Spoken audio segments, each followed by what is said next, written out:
Hi! In front of me is Motorola One 5G Ace, and today I would like to show you how you can switch on or off location of this Motorola.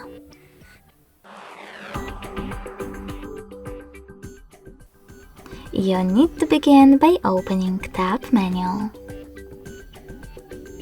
Now look for location icon, and when you find it, click on it.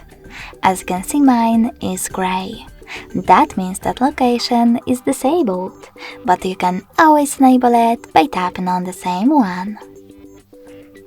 If you want to, you can go into settings instead, scroll down and click on location section under privacy. Now manage location by tapping on this switcher next to use location feature. Thanks so much for watching. If you enjoyed this video, smash that like button, comment and subscribe. Bye!